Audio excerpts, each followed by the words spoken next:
Good morning, good afternoon, good evening, and thank you for joining us on another episode of Hello from the Other Side with a twist. This is Hello from the Other Side Manager Edition. So I am really excited to be joined by Sam from WD18 Fans podcast, YouTube, all sorts, everything, I think, while I've looked at you, but to talk about our new manager. Now, I'm not Dan, who's another host on ours. I'm not a Dan, so I'm going to go with Cisco Munoz or something like that. Don't quote me on this. I don't get out of Yorkshire very often. But Sam, thank you very much for joining us. How are you? No worries. Thank you. First of all, yeah, it's really happy to be on here. I love talking about Cisco. We'll get into it. Absolutely great guy. And congratulations to you guys as well. Brilliant season last year. Probably one of the best playoff campaigns you could have hoped for in hindsight, that comeback and then the last minute winner at Wembley. The thing is, I was sort of a bit bittersweet when that goal went in because I love penalties and I was just sat there waiting for the shootout, and then Wednesday scored. So, but seriously though, congratulations. And yeah, I know Darren Moore's gone now, obviously. I read the chairman's statement when that came out as well, but should be an exciting season ahead still. Oh, mate, thank you very much. And I will chat to anybody. Doesn't matter where you are, what postcode in, of them three, even the first leg. I'll chat all day because I know what happened. If we didn't come back after that, I would not mention Peterborough ever again or Barnsley. But mate, one of the best 2 weeks that I've had for years and years, mate. So thank you very much for that. Much appreciated. So, right, we'll get into it. Obviously, like I said, Darren Moore parted company with Sheffield Wednesday under whatever circumstances, and no doubt you've seen the chairman, the owner, over the last few days going absolute batshit crazy, and for lots of reasons. No doubt he just likes to talk and chat a lot. But obviously, I don't know, Cisco, however, Francisco, however you want to say it, is now the man at S6 Sheffield Wednesday. So initial thoughts from yourself on the man, just as he come across, because he's had a couple of interviews with local journalists, and they've had really good reviews from just the first half an hour chatting. So how about you, Sam? When he was at Watford, which is obviously why we're talking, what was your initial impressions? Yeah, it's a good attempt at pronouncing his name. I think we went something along the lines of Cisco Munoz. But I'm sure you'll hear so many different pronunciations of it, so you can change it up every video if you like. When Cisco came in, it was quite an interesting time for Watford. It was a time of real disconnect between the fans and the football club, particularly because we were in the lockdown at the time. We had Vladimir Ivic as our manager. We were getting results, but we were playing really poor football. It was slow, it was boring, and we'd pretty much just be winning games 1-0 and sitting back. And our owners, being our owners, even though we were in quite a good position, decided to roll the dice and make a change. And it was genuinely, some of the stuff we saw from Cisco in the early days was really surreal, actually. We saw him interact with Watford fans on social media. He was replying to fans on DMs, any fan that wished him well, good luck before games. He was replying to them on social media. On top of that, sorry, I know you, but that is going to go down brilliantly with Wednesday fans, because I think we are the worst fans on social media. So if they're going to get reactions from him, that's going to be great.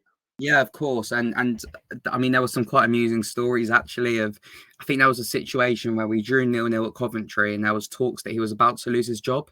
And fans were DMing him going, oh, you need to change this, and this. And he was replying to them going, oh, do you know what? I'll think about that. Thank you very much for your help and for all your advice. Thanks for the support. And we weren't in the grounds at the time, so it felt really, really special to be able to connect with the manager like that.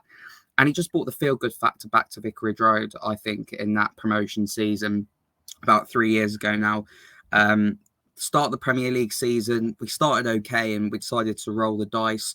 But wish nothing but the best for Cisco, and I'm delighted to see him get another job in England. We spoke to him a few weeks ago on our channel, so if you want to go and check that out, cheeky little plug there as well. But he was really seemed keen to go and work in England again. So really happy for him that he's managed to get this job. Oh, that's great to hear, and it's quite good to say that to hear that you say that he's very engaging, and he was like that with the fans, because that's something our previous manager we felt over time really got together, because our club over the last few years has been in a bit of a turmoil on and off the pitch. So to hear that he looks like he's going to be the sort of manager to continue what Darren Moore has left in the feel good factor, to be engaging with fans. And just to give the confidence in the fans to actually like the manager, because you do get some managers that you just may get the results, but Jesus Christ, you do not like them. Yeah, 100%. And I've seen those videos online, I think, of when Darren Moore was joining in with Hi Ho Sheffield Wednesday. And there was a couple of times in his post-match interviews where Cisco almost broke out into Elton John songs as well for us. So, yeah, it wouldn't shock me if he gets a grasp of the lyrics that he'll be joining in very soon as well with that song. Mate, all you do is have to stick your arms up and the crowd will love it. I mean, when every team will say like, but when it's a full Hillsborough, especially when the lights are there as well at night, it is really great. It's a good atmosphere, especially if we're doing all right, which hopefully we'll have a good start. So, I mean, I've had a look. I've done a bit of research. I'm not known for my research, Sam, on this podcast, but he came in. Was it just after Christmas? Was it between Christmas New Year, 26, something like that? Yeah, his first game. I've got a feeling actually that his first game might have been Boxing Day. I could be wrong on that. I think it is. It was Norwich at home, and we were playing really poorly at that point, but Norwich were flying in the league, and we beat them 1-0, so it was happy days. Yeah, I think it was. I mean, I'm only guessing. Obviously, like I said, my stats aren't the best, but I think it was the 36 matches that he managed for Watford. He won 21 and got like 67 points. But obviously, that had a few in the Premier League. Obviously, that on the results side, I think unfairly sacked. I think just not purely the way you started, it wasn't the worst start. But if he can get us I would take 18 games. It will keep us up next season. I'm quite not negative, but I mean, if we stay up next season, if he keeps us up first season, I am so happy with that. And then obviously build from that. Looking at the sort of style of play, if you were to describe Cisco to a Sheffield Wednesday fan, which you're going to in a minute, his style of play, what could we expect at Hillsborough? So, so formation-wise, we switched at the time. So we were playing under Vladimirovic 3 at the back. I think it was a 3-5-2. Then when Cisco first came in, it was a 4-4-2, which was interesting to say the least. It was he put a lot of square pegs in round holes. Will Hughes, who was crucial for us at the time, he was playing out wide, which just wasn't working at all. And then there was a game, as I said, there was that Coventry game where we drew 0-0 and everyone thought he was about to get sacked. And the week after that, we played Bristol City at home, and you thought that if we don't win this, then he's gone. This was after about 5 or 6 games, I think. We switched to a 4-3-3 that day, and we hammered them 6-0. So he's able to make those tactical adjustments. 4-3-3, he really likes to get the ball out wide to his wingers quite quickly as well. We had Ismail Assar on one side, we had Ken Semmer on the other side, and they were both really important to his style of play. We have got no. Sorry, that was good. Ismail Assar is ridiculous in the Championship. We haven't got the players of that. Obviously, we've got Bannon, we've got Windass, that sort of thing. So hopefully, he's going to be able to bring that sort of player in, and because we haven't got wingers either. Last season we didn't play with wingers, so I was going to say the flip side of that was at times it did become a bit one-dimensional. It was very much at times hit and hope to Sarr, and there were certain games where we really, really struggled because we simply just didn't have any other options other than Sarr. Teams would take him out of the game, and we looked really lost at times, to be honest with you. And I think that's the downside of what we experienced under Cisco, was that he's a very young manager. He's still learning a lot, and he can be a bit tactically naive and, as I say, one-dimensional as well. And I think that was really exposed in the Premier League in particular, that we were probably 14th or so when he got sacked. And as you said, results might not have deserved him to get sacked. But I think in hindsight, we probably should have let him go at the end of the championship season, because there were clear cracks there. Even when we were winning 18 or so games in his run in the championship, a lot of the time, I think it was simply because we had the better players on the pitch. And because one thing that Cisco is good at is his man management is second to none.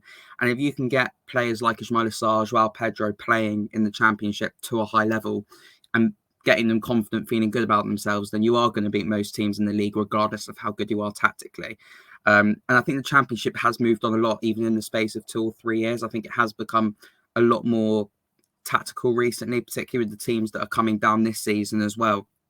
I think that was something that shocked a lot of Watford fans this year, is how quickly the championship's advancing. And it's also going to be a very open league next year. So I think if he gets his principles in there early, I think Sheffield Wednesday will be completely fine. But I'd say probably the main worry is that sometimes it is a bit one-dimensional and struggles with a plan B as well. Yeah, it's interesting to say that, because obviously I don't want to talk too much of him. Obviously, he's not there. Darren Moore was accused at times for only having a plan A, no plan B, which, yes, we went on a great run of unbeaten games, but some of them games, same again, you looked at them and thought, we got away with that one. The cracks were showing. It wasn't fluid. It wasn't we weren't hammering teams. We got some really good results. But for like, don't go wrong. I totally agree what you're saying about the championship. I think we're coming up to one of the strongest championships, and you may say that every season that we've seen. We've just seen Leicester spend 10 million on Harry Winks.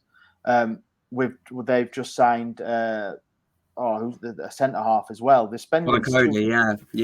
They're spending ridiculous amounts of money where they can. And now we will be on a budget.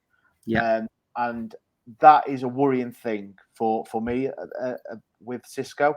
Is he good with a budget? Has he got the contacts? He's a young manager. Believe it or not, guys, he's only 2 months older than me. I know, I can't. But it's getting to a point where managers are getting younger than me now, and it's pretty distressing, to be honest. But that's another conversation. So how do you think? How did he? And we can only go on Watford, because obviously he was at Dynamo Tbilisi. He was at I'm not even going to pronounce Huesca. in Spain. Yeah, in Spain. So how was he in recruitment wise with Watford?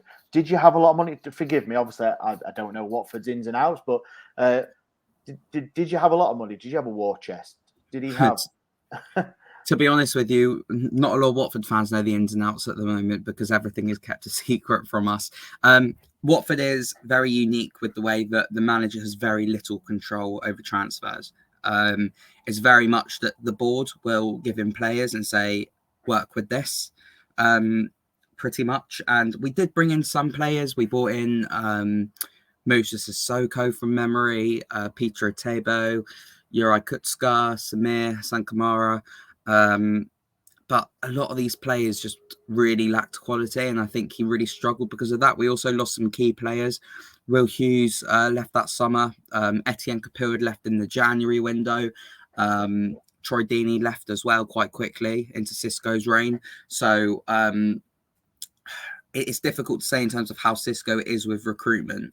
But I will say this, that we had our first game of the season against Aston Villa, the first game back with lockdown, with all the fans back in after lockdown, was one of the most, probably not necessarily the best Watford performances I've seen, but special Watford performances, because you had debuts in there such as Emmanuel Dennis. You had Kutska in there with some of the best debuts I've ever seen from Watford players, and he clearly managed to get tactical messages over to them quite quickly during pre-season as well. Unfortunately, it did quickly spiral out of control with those players, particularly Kutska. But I think with a full pre-season now, and I think it will certainly help Wednesday in the long term, getting the manager in now rather than later on in pre-season, because hopefully he'll be able to implement his signings. A Wednesday going abroad for pre-season or staying here? Well, it's interesting you should say that, because last week we did announce a week training camp in Spain. So nice.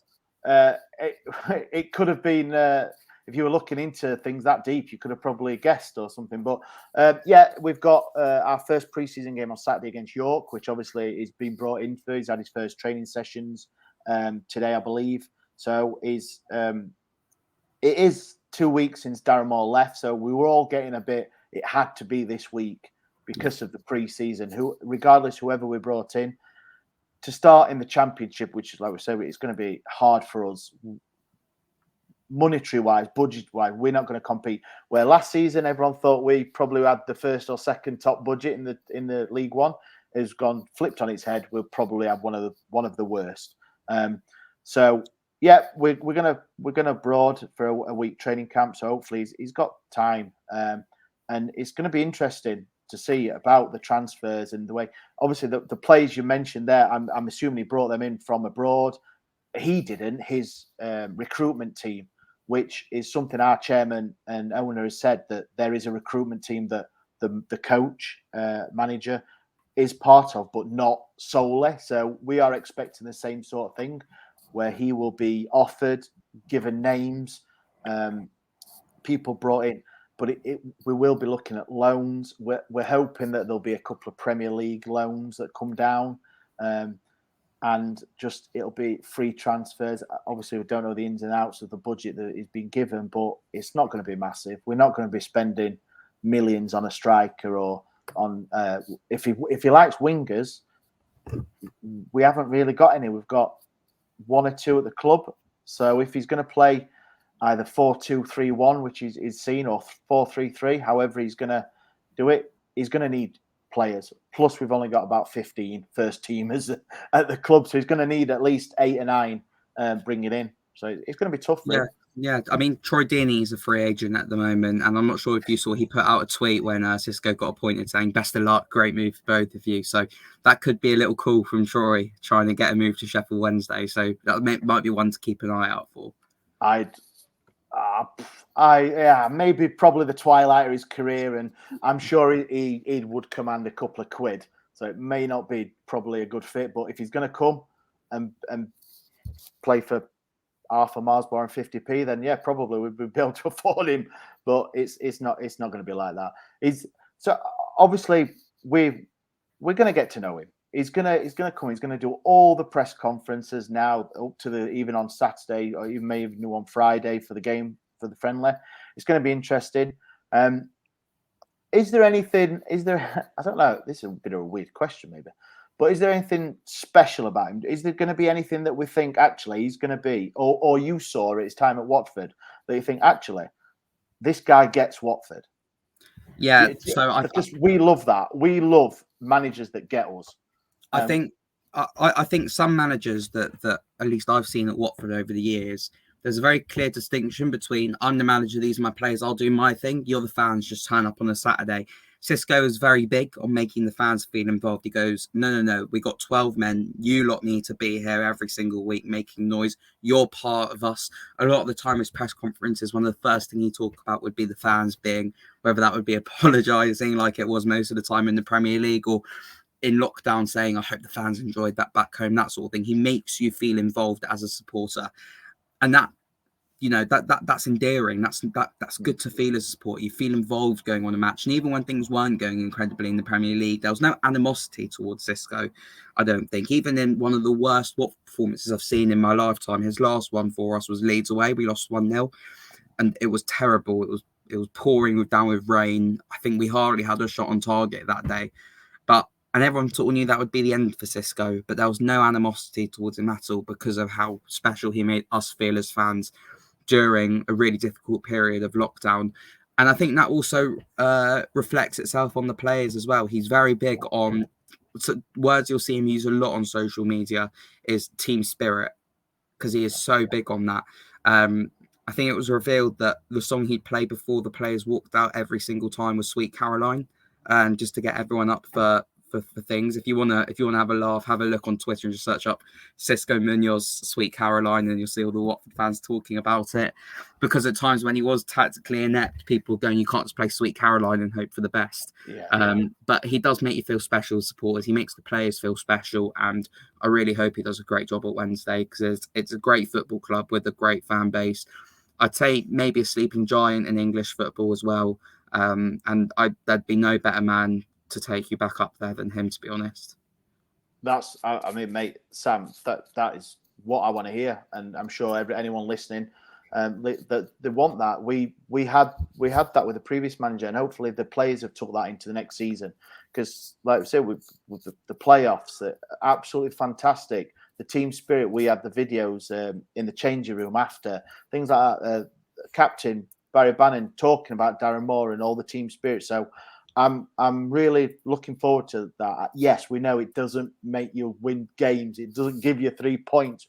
But when things will go not to plan, there will be games that we lose, and then it'll be good to get or think we know that the players are behind the manager and he's got that team ethos, that togetherness, and that's all we want. That's really we want, and the players to come out, and obviously every Saturday, every Tuesday, whenever we play, is 3 points, and the managers come out and give a good account of Sheffield Wednesday.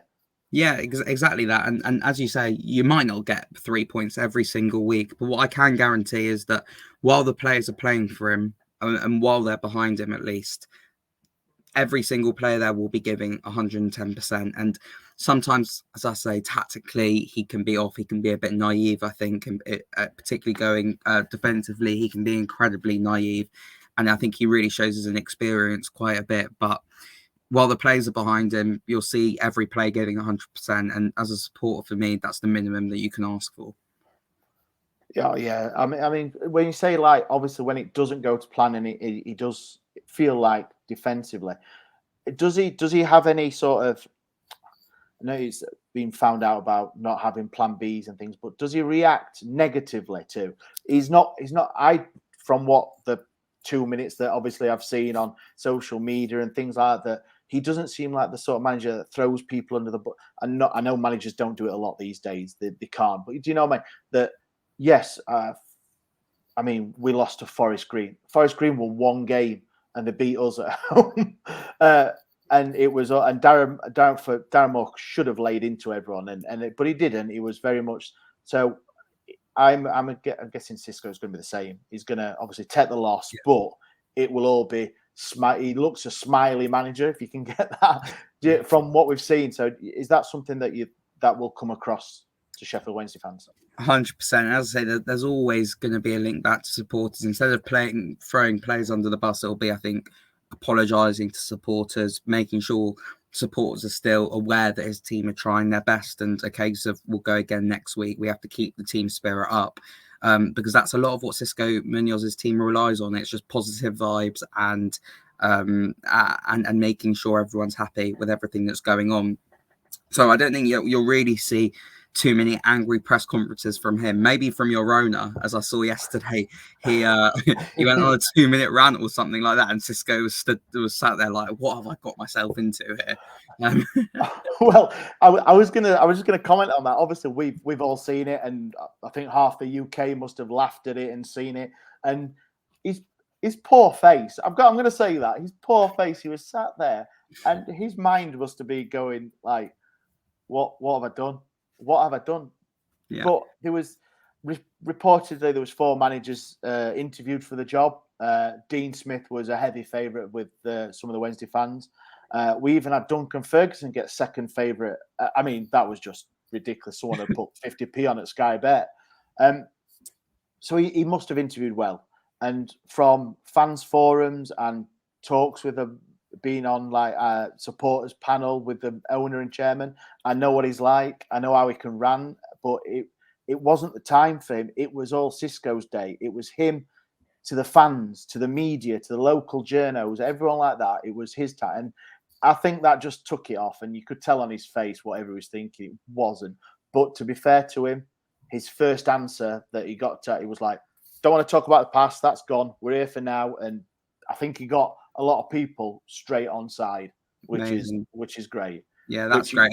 And I mean, it seems to me as well, at least from when we spoke to him a few weeks ago, his English has improved massively from when he was at Watford. He must have joined back end of 2020 and going into early 2021. So that should hopefully help his cause massively as well. Yeah, I mean, a lot of Sheffielders can't speak English, so like they're Yorkshire, so it's hard to understand them. So be good, but I mean, I was just quick looking at my calendar because I'm sad and I've got all the fixtures.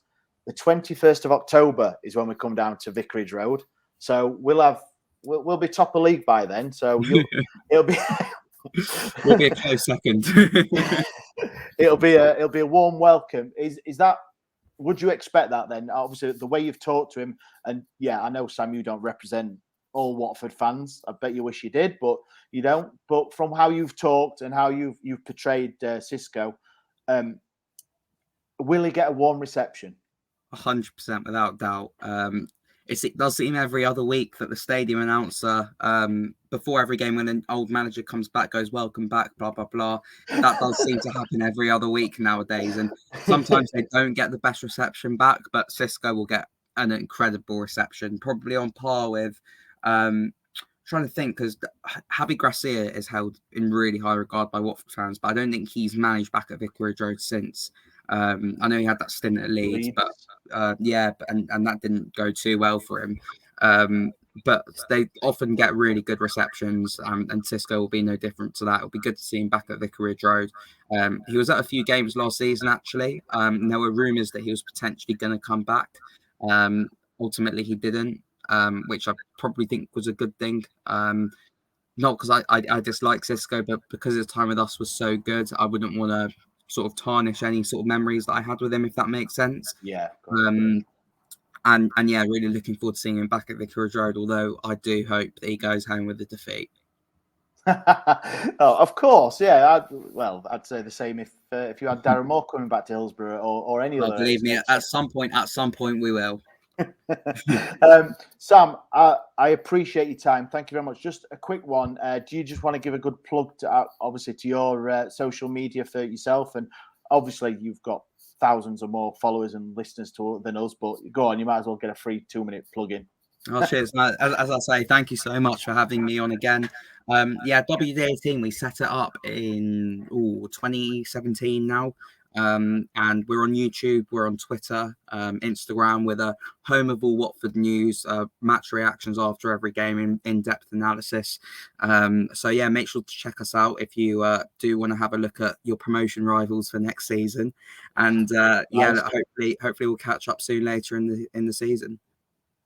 Yeah, of course, I much appreciate, and I will definitely give you a message for we do obviously Hello Fun. We do a preview show, so this will be the way we come for when we take you on. But thank you very much for your time. It's been fantastic. So guys, massive thanks to Sam. Like I say, it's a new era of Sheffield Wednesday. It's a new man at the helm. We're all Spanish, aren't we? I think the flags on Amazon have been selling out. So we love a good flag at Hillsborough. But thank you very much for listening. Join us, obviously, subscribe if you like what we do. If you don't, just still like and subscribe. If you subscribe and then don't watch, I don't care. But thank you very much. Check us out on all the socials. It's been great talking to Sam, and we'll see you real soon.